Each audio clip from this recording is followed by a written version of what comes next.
Cadê o Zico? Deixa eu ver o Zico aqui. Cadê o Zico? Vamos botar o Zico. Boa tarde, É por telefone. É por telefone. Meu amigo Galinho, não deu certo lá no canal, mas só a sua voz já é um alento para todos os torcedores brasileiros, não só rubro-negros, mas brasileiros, porque você é amado pelo Brasil. Vou repetir a primeira pergunta que eu fiz.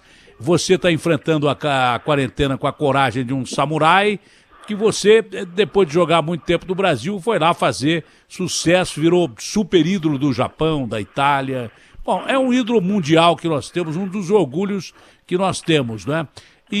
Mas você estava enfrentando a quarentena muito bem, mas você, com a consciência que teve lá, Datena, eu tenho uma casa grande, eu consigo falar com os filhos e tal, faço a minha ginástica aqui. O duro é o povo brasileiro enfrentando essa situação.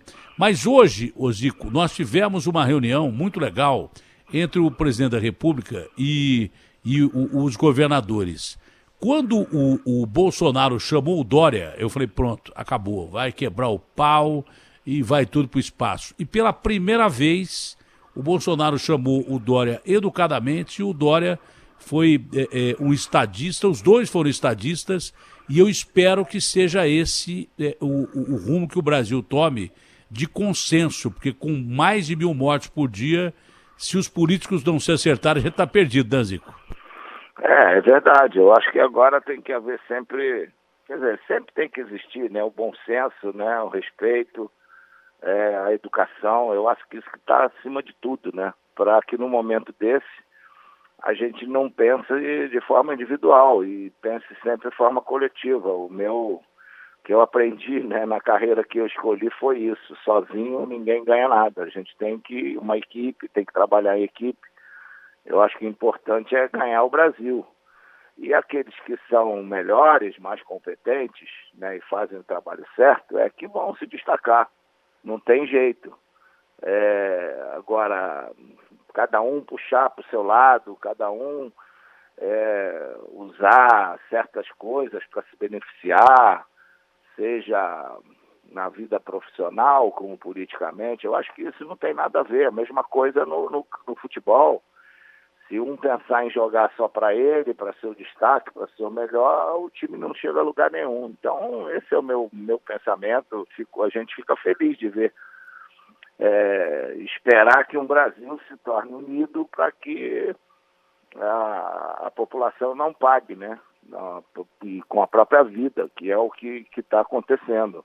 Eu, graças a Deus, trabalhei muito tempo, são 50 anos trabalhando, então tive o privilégio de ter sido um cara abençoado, de construir um bom patrimônio e, num momento como esse, procurando aproveitar da melhor maneira possível com a minha família.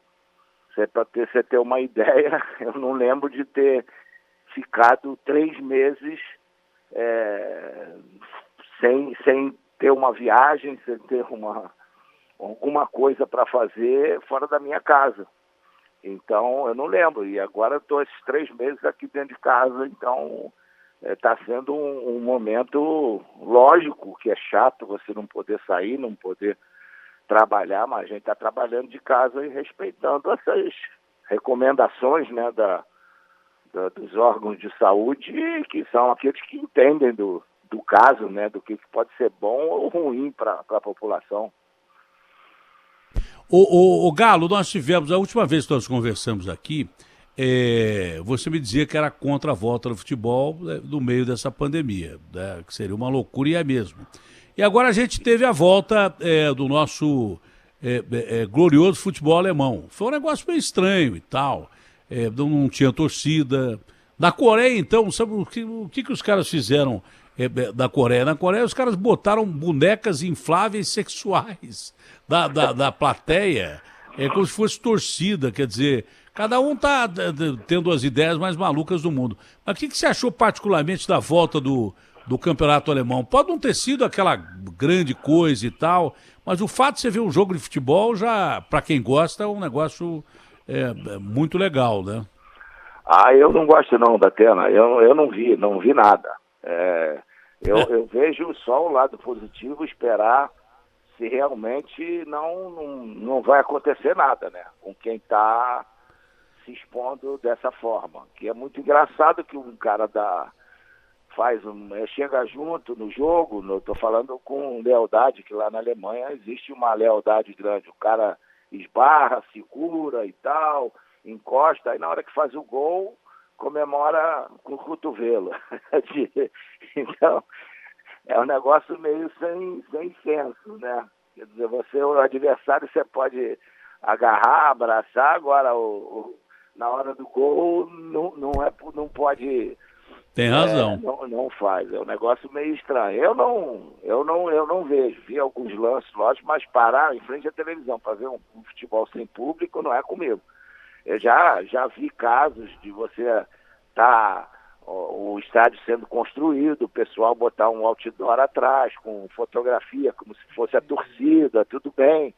Mas a gente sente falta da participação do público no jogo. Então, eu, sinceramente, posso ver os lances assim, mas parar para assistir, prefiro ver um jogo antigo que possa me trazer mais até alegria e felicidade do que um jogo atual sem público. E tem esse detalhe também, né? É claro que o zagueirão vai te marcar em cima, o outro vai marcar fungando no seu cangote. Então tem sempre aquele contato que não respeita o distanciamento. Você já pensou futebol sem distanciamento? Já pensou o cara te marcando com distanciamento social de 2 metros, Zico? Se o cara marcando você em cima, você já matava o cara, você imaginou o cara, olha, você não pode chegar a 2 metros do Zico. O cara tinha que entrar com uma espingarda em campo, pô. Engraçado que eu recebi um zap outro dia, porque a gente fica falando da escassez desses gols de falta. Então fizeram uma barreira com um espaço de 1 metro entre um e outro. Vamos ver se agora com esse tipo de barreira o pessoal consegue fazer gol de falta. É boa. É um dos gols mais marcantes que a gente viu. Outros marcaram também. O Ronaldinho fez um gol desse do Barcelona. Teve outros que fizeram também. Quando a barreira pula, ele chuta no rasteiro. Não é? Foi pelo Flamengo contra o Santos. Foi. Mas essa barreira também. Essa barreira com espaçamento eu não tinha visto. Eu sinceramente não vi o jogo. Mas essa barreira com espaçamento, porque normalmente os times colocavam um jogador do time deles no meio da barreira do adversário. Aí o cara saía, você mirava, porque você, por exemplo, põe a bola onde você quer. Aí você mirava naquele vão da barreira e pá! Né, e fazia gol. Você imagina, barreira com distanciamento social. E eu imagino o cara com 2 metros marcando o Garrincha, por exemplo. Olha, você tem que ficar 2 metros do Garrincha. Falando em Garrincha, tá te ouvindo o presidente Rodrigo Maia, né? Que é um cara que eu gosto muito, você deve gostar também.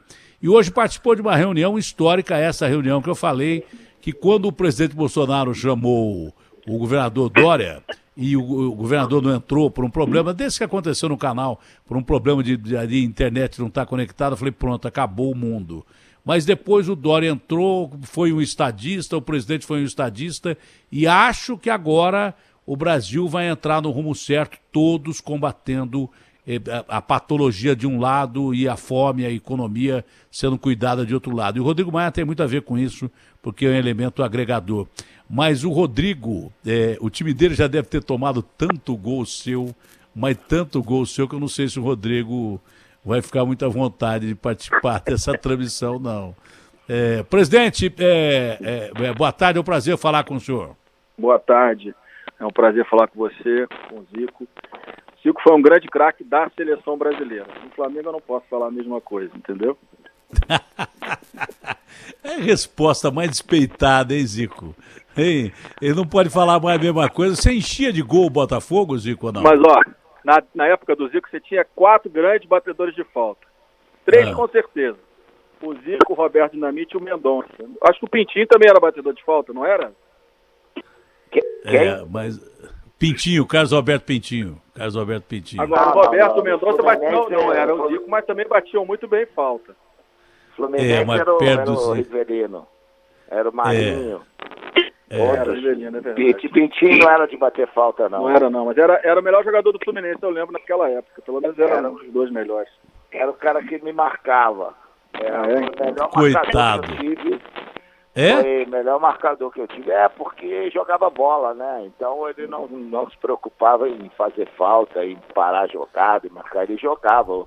E eu falava para os meus caras do meio campo, não vou voltar para marcar não. Agora, quando ele tiver, sair, pegar a bola, joga em cima de mim, que daqui a pouco os zagueiros vão começar a gritar para ele não avançar mais. Então, ele tinha um preparo físico muito bom, então era fogo de marcar, né? Então eu não me arriscava a isso. Mas quando o Flamengo pegava a bola, ele tocava em mim, aí complicava para ele também, né? Olha, na política, como no futebol, eu vi que a coisa é do mesmo jeito. Quanto mais agressivo o cara mais drible ele toma. Porque o Pintinho era um jogador clássico. Era um jogador que não partia para a ignorância. O presidente Rodrigo Maia, é um prazer estar com os dois juntos aqui, são pessoas que eu gosto muito, mas essa reunião de hoje, se não for retórica, se ela for colocada em prática, ela foi uma reunião histórica e parece que nós começamos a caminhar no mesmo rumo aí, no caminho de combater a pandemia. Não, presidente? Eu disse ao presidente semana passada, vamos fazer uma reunião para tratar do que nos une, não do que nos divide. Divergência todos têm, mas tem um ponto comum, todo mundo quer salvar vidas, todo mundo quer salvar os empregos, as empresas, garantir renda para os mais vulneráveis, todos querem as mesmas coisas, com caminhos diferentes, mas o objetivo de todos certamente é o mesmo.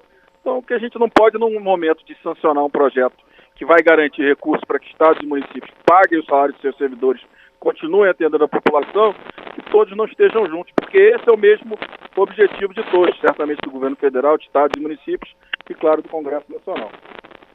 Ô Zico, com a visão global que você tem, você morou em vários lugares do mundo, né? Principalmente na Itália e no Japão, que são culturas diferentes, mas povo é povo em qualquer lugar, né?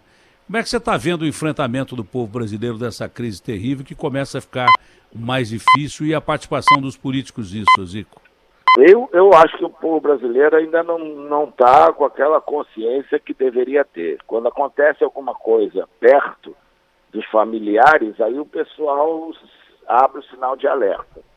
Então, isso é uma situação geral. Aquela coisa, comigo não vai acontecer. Então, ele desobedece. Agora, tem que se levar em conta também que as autoridades, muita desinformação. Então, você não sabe, as pessoas que às vezes não têm assim uma abertura legal para saber dos principais problemas, às vezes não sabem a quem seguir. Então, eu acho que se você tem uma união de todos e tem uma meta, uma direção, só o fulano é que vai ser o responsável.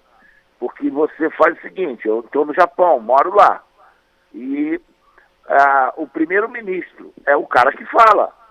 Ele que se reúne com todo mundo lá e faz a determinação é essa. Então a população toda é uma informação só, cara. Não tem poder daqui ou poder dali, ou tem médico daqui, infectologista, tem muita coisa. Quem fala em nome de todo mundo é o primeiro-ministro.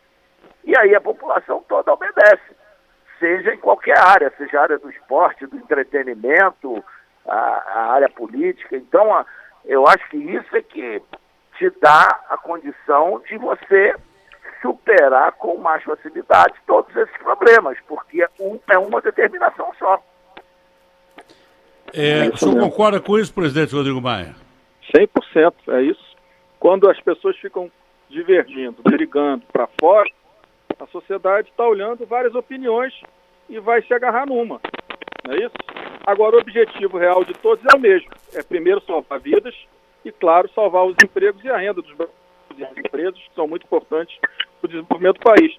Agora, se cada um falar de um jeito, a gente não conseguir, como nós conseguimos hoje, unificar todo mundo com o mesmo discurso da unidade, da importância de salvar vidas, da preocupação, né, com o futuro da nossa economia, sabendo que o primeiro passo são salvar vidas, eu acho que acontece isso que o Zico falou.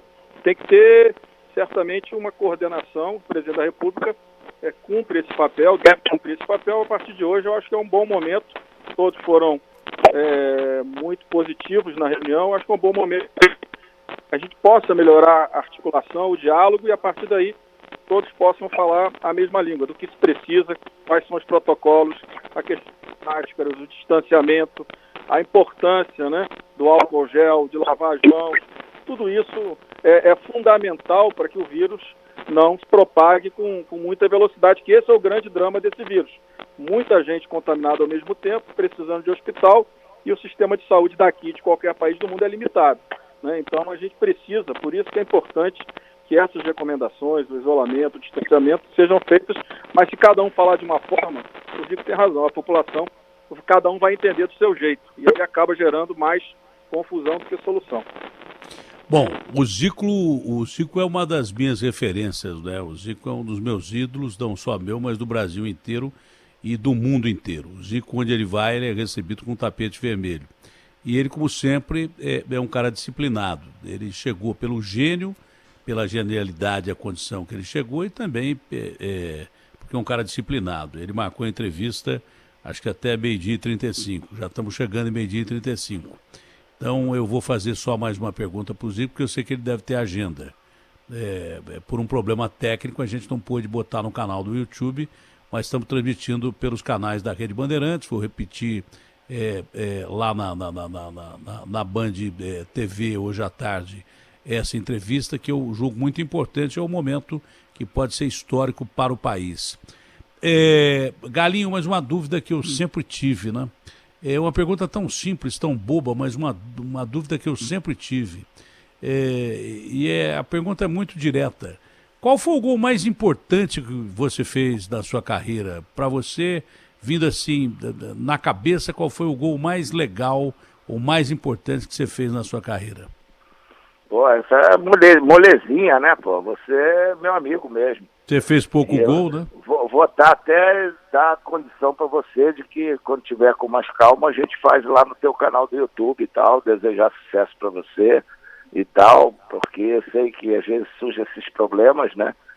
E o gol mais importante para mim foi o gol até a final da Libertadores, contra o Cobreloa, de falta, porque ali estava definindo o título mais importante da história do Flamengo. Então, aquele segundo gol de falta foi para mim, é o gol mais importante que me vem logo à cabeça, né? Eu, como torcedor do Flamengo, ter a oportunidade de fazer um gol que dá o título mais importante da história do clube, poxa, Deus foi muito bom e generoso comigo, né? Valeu todo o esforço, todo o sacrifício, todo o tempo que eu treinei faltas, que se eu fizesse só aquele gol já bastava, porque foi um gol importantíssimo que entrou para a história, né?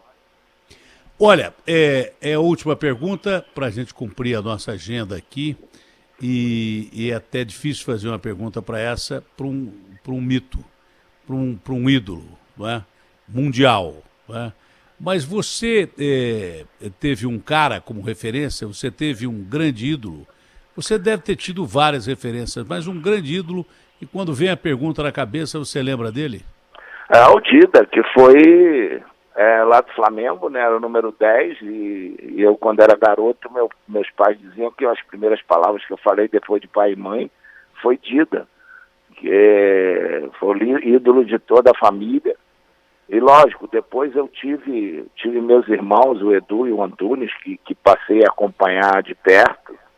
E minhas grandes referências no futebol foram os jogadores da seleção de 70, que aí eu já estava mais maduro, já com 16, 17 anos, naquela fase de transição, e você vê aquele ataque com Jairzinho, Tostão, Pelé, Gerson, Rivelino, aquilo ali era uma beleza para você olhar e aprender. Então eles foram muito importantes no meu início de carreira, né, para o meu aprendizado. Esses caras foram minhas grandes referências também. Olha, é um gênio, mas eu já vi você fazer coisas mais interessantes do que ele. Eu não quero entrar em terreno de comparação, mas eu acho que você jogou mais que o Messi. Essa é a minha opinião, mas é a minha opinião. Inclusive o Messi nunca deu um chapéu em mim, mesmo porque eu quebraria ele no meio. E você deu um chapéu em mim naquele jogo lá em Roma, então eu rendo as minhas homenagens. Mas de verdade... Chapéu não, você... boné, né? Boné. Eu acho que você jogou bola mais que o Messi. Essa é a minha opinião. Zico, um beijo grande, que Deus te proteja. O Rodrigo quer fazer alguma pergunta para o Zico? Obrigado. Não, eu quero só parabenizar. Do que eu assisti, não do que eu vi pela televisão, do que eu assisti pessoalmente, o melhor time que eu vi jogar foi o time do Flamengo, do Zico, e a melhor seleção brasileira que eu vi jogar foi a de 82. Então, mesmo sofrendo, que eu sofri com as derrotas do meu Botafogo, sem dúvida nenhuma, o Zico comandou o melhor time que eu vi jogar e a melhor seleção que eu vi jogar desde que eu comecei a compreender e entender de futebol no Brasil, no mundo, né? Galinho, que Deus te proteja. Rodrigo. Eu também, eu vou te dizer, eu como quando era jovem, torcedor do Flamengo, naquela época do Botafogo, eu também nunca vi o Flamengo ganhar do Botafogo. Só perdia. Mas eu não peguei, sabe o que meu pai fazia, Zico? Me levava no jogo, o Botafogo perdia, eu era pequenininho.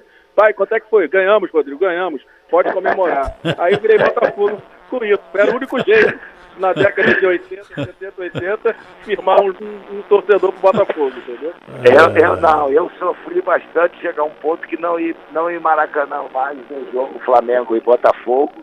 E ainda tinha o pior, que o Manga, que era o goleiro, ele dizia que no sábado ia no supermercado gastar o dinheiro do bicho, porque a vitória era certa. E pior que era mesmo, fazer o quê, né?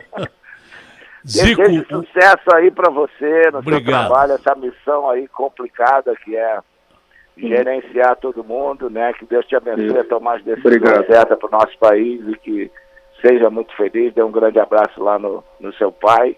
Obrigado. Tá? E que nós possamos sair todos juntos desse problema tão complicado que assola o mundo. É isso mesmo. Obrigado aí, um abraço para você e para tua família. Tchau, Galo, que Deus te acompanhe sempre, te proteja e continue fazendo esse grande brasileiro que é. Beijo grande, eu te amo. Tchau. Obrigado, Datena. Um abraço aí, conte sempre com um amigo aqui. Obrigado. É duro reunir dois craques assim. O presidente, mas hoje eu fiquei feliz mesmo com aquela reunião. Aquela história do senhor ter ido encontrar o presidente rapidamente, esse encontro surgiu daquele encontro rápido que o senhor teve no Planalto, o encontro de hoje? Sim, eu fiz dois apelos ao presidente. Primeiro foi a questão do Enem, né, que ontem ele anunciou que ia adiar, agora nós estamos pleiteando que também adia as inscrições. E a segunda questão que eu coloquei para ele foi essa ideia. Eu falei, presidente, eu acho que o senhor vai sancionar esse projeto. Era bom que sancionasse numa reunião com os governadores, com o presidente da Câmara e do Senado, que foram articuladores importantes para que esse projeto chegasse aqui ao Planalto para sua sanção. Então, eu acho que vai ser um gesto importante para o Brasil. Todos nós temos as nossas diferenças, as nossas divergências, mas, acima de tudo, está o interesse dos brasileiros, do nosso país, e esse é um projeto que unifica todos e é um bom início, né, um bom recomeço para que a gente possa respeitar as nossas diferenças, né, democráticas, nós possamos dar uma sinalização forte para o Brasil de que, apesar disso, né, tem sempre um objetivo comum.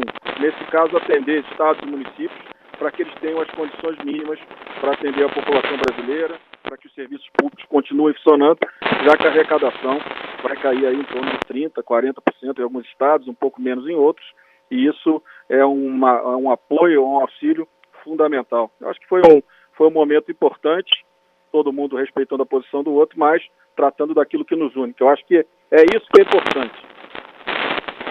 A minha preocupação era exatamente a fala do presidente Bolsonaro com o governador João Dória, que o estado de São Paulo é o estado economicamente mais rico da nação. É importante como qualquer estado da federação, mas aqui nós temos uma parque industrial, tem uma grande economia, todos são importantes. O Brasil é uma federação. Mas essa discussão que vem acontecendo entre o governador João Dória e o presidente da República não vinha sendo saudável para ninguém. E eu senti, tanto por parte do presidente como do governador, eu senti sinceridade e aquilo, nessa pandemia, foi a coisa que me deixou mais aliviado.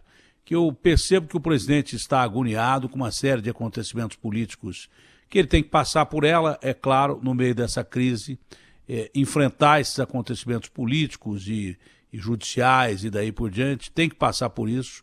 Sei que ele está agoniado, tenho certeza, porque não foi ninguém que disse, ele que me falou, todo mundo ficaria.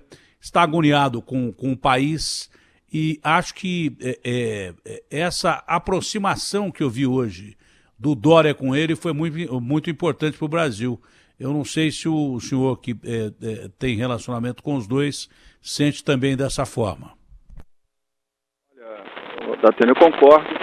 São Paulo é um estado, a maior economia do Brasil, com maior população, não que os outros não sejam importantes. O conflito sinalizava, o conflito gerava uma insegurança na sociedade.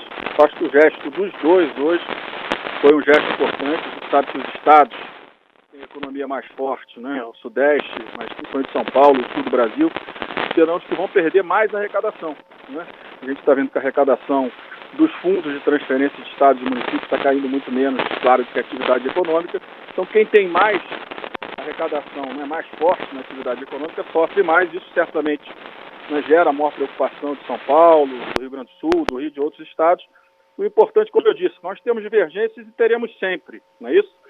Mas não é possível que num momento como esse a gente não possa sentar numa mesa e construir aquilo que nos une. E acho que hoje, tanto o presidente, principalmente o governador Dória, fizeram um gesto que eu acho que a sociedade vai aplaudir, e vai tranquilizar nesse momento tão difícil, para que unidos nós possamos enfrentar essa pandemia. Mesmo unidos, nós teremos muitas dificuldades. Desunidos, aí o nosso futuro fica muito incerto.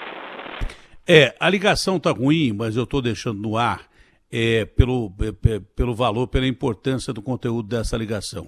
Porque eu, como cidadão brasileiro, nem como jornalista, como cidadão brasileiro, fiquei feliz com o resultado desse encontro e com a fala dos dois, do presidente da República e do governador Dória. Tem mais alguma coisa boa por vir, presidente Rodrigo Maia, já que a gente vai enfrentar a pior fase da pandemia nesse exato momento? É a última pergunta, eu sei que o senhor tem uma agenda longa a cumprir e eu não vou ficar aqui prendendo o senhor. E agradecendo desde já por ceder espaço aqui à Rede Bandeirantes, ao Grupo Bandeirantes de Comunicação. Mas tem mais alguma notícia boa por vir? Nós temos mais alguma notícia que a gente pode anunciar, presidente Rodrigo Maia? Olha, Datena, eu trabalho em conjunto para que os recursos da medida provisória 944, que trata de micro e pequenas empresas, o projeto que nós aprovamos também de estímulo às micro e pequenas empresas que o governo sancionou essa semana. Parece que o governo edita uma medida provisória nos próximos dias para garantir capital de giro para as pequenas e médias empresas com faturamento parece que até 200 ou 300 milhões. Nós vamos votar a medida provisória do emprego, vamos aprovar o coração do projeto do governo, que é bom, que as empresas estão utilizando um instrumento. Pretendemos deixar autorização para que o governo possa renovar essa medida, se necessário for, depois dos 3 meses da sua validade. Eu acho que esse é um pleito dos pequenos empresários que talvez precisem da prorrogação dessa medida. Eu acho que as coisas estão caminhando. Nós organizamos no início da pandemia o primeiro projeto que a Câmara aprovou, do deputado Eduardo Barbosa, foi a renda mínima de R$600, que o governo no início tinha começado com 200, depois o presidente da República entendeu a importância desse programa, foi bolado pela Câmara dos Deputados, pelo Senado, chegamos a R$600, depois a medida provisória do emprego. Acho que muitas coisas que nós vamos fazer. Por exemplo, aprovamos um projeto que eu acho que tem um simbolismo muito importante essa semana, que é a questão da utilização de máscaras em todo o território nacional. Essa vai ser uma nova realidade. Aprovamos um projeto de auxílio à instituição dos idosos, a idosos, a gente sabe que é parte da sociedade com o maior risco. Aprovamos ontem também. Então, nós estamos aprovando projetos que vão ajudando nessa complementação. Agora, mais importante que os projetos é uma articulação do governo federal, com estados, com municípios, para que a gente possa ter uma estratégia em conjunto, protocolos conjuntos, para que a gente possa enfrentar bem o vírus agora, perder o menor número possível de vidas, e depois a gente conseguir reconstruir a nossa economia. E nesse momento ainda, do pior momento da pandemia, o governo nesses programas todos que foram construídos em conjunto, conseguir garantir a vida, deixar as empresas solventes, garantir os empregos, né, para que a gente possa, no segundo momento, retomar a nossa economia. Mas, nesse momento, certamente, a prioridade de todos é o enfrentamento ao vírus, as suas consequências, a estrutura dos hospitais, para que a gente possa atender bem a população brasileira. Parabéns ao senhor pela serenidade, pela costura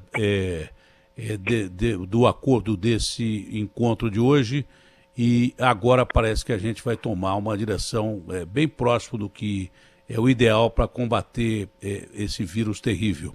Abraço grande, presidente Rodrigo Maia, obrigado por nos atender. Obrigado, um abraço, boa tarde a todos.